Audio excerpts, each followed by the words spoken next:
140 करोड़ भारतीयों की इसी मंगल कामना के साथ आप सभी का बहुत बहुत धन्यवाद।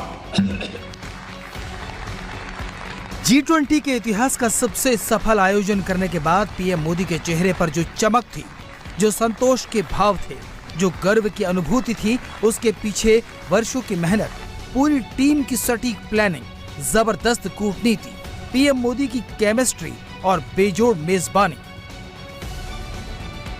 एयरपोर्ट से होटल, होटल से भारत मंडपम, हर तरफ पुख्ता इंतजाम थे। ऊपर से दिल्ली का मौसम इतना सुहाना हो गया कि मेहमानों के चेहरे भी खिल उठे।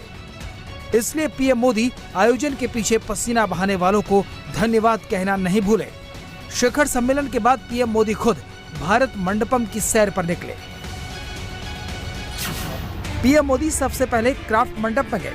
यहाँ पूरे देश के अलग अलग हिस्सों की क्राफ्ट की प्रदर्शनी लगाई गई है। पीएम मोदी यहाँ पर लगे हर स्टॉल में गए, स्टॉल में काम कर रहे लोगों से बात की, उनके सामान के बारे में पूछा। G20 के दौरान विदेशी मेहमानों के बारे में जानकारी ली।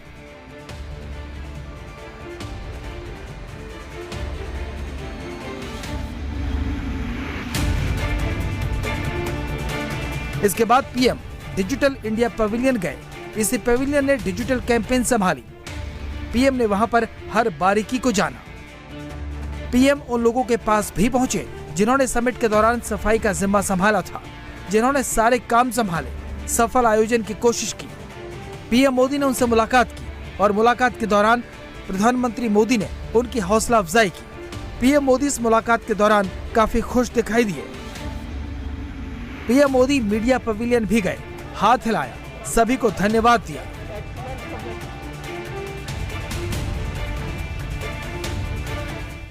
G20 की बायलैटरल्स और G20 समिट को खत्म करने के बाद अब प्रधानमंत्री नरेंद्र मोदी यहां इंटरनेशनल मीडिया सेंटर में पहुंच गए हैं और यहां लोगों से संपर्क कर रहे हैं। कुछ लोग सेल्फी के लिए कहते नजर आ रहे हैं। वेव किया है प्रधानमंत्री ने। मोदी जी 5 सेकंड।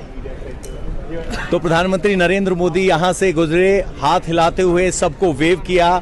कुछ लोग सेल्फी की उम्मीद लगाए थे, लेकिन प्रधानमंत्री नरेंद्र मोदी आगे सीधे संवाद करने के लिए बढ़ गए।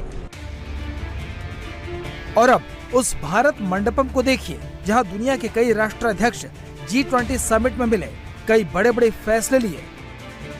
भारत मंडपम के अंदर बनी समिट वाली ये जगह इतिहास में दर्ज हो गई। सबसे पहले ये देख लीजिए, सभी राष्ट्रों के यहाँ ध्वज लगे हैं, ऊपर G20 भारत लगा है। अगर आप आगे बढ़ेंगे तो जब आपने देखा होगा तो इस चेयर पर भारत के रिप्रेजेंटेटिव थे। पीछे आप विदेश मंत्री को देख पा रहे थे, फाइनेंस मिनिस्टर को देख पा रहे थे, और सबसे ज्यादा महत्वपूर्ण अगर कोई कुर्सी थी तो ये कुर्सी थी जिस पर लिखा गया है भारत। प्रधानमंत्री नरेंद्र मोदी यहां बैठे थे, यहां पर तिरंगा लगा है और ये वो भारत नेम प्लेट है जिसको लेकर सबकी उत्सुकता थी। और यहीं पर प्रधानमंत्री नरेंद्र मोदी के सामने सभी अलग अलग राष्ट्राध्यक्ष बैठे थे।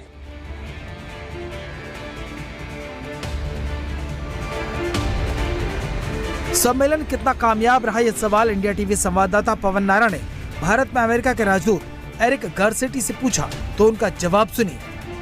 I'm very happy. I think this was probably the top summit that we've seen. G20 raised it to new heights.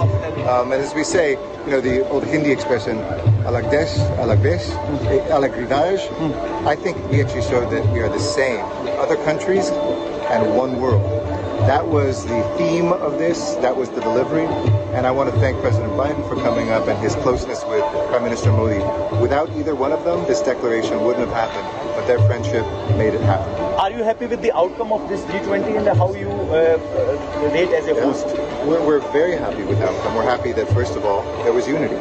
Second of all, we took on the toughest issues in the world: poverty, climate, women's empowerment, technology in the future.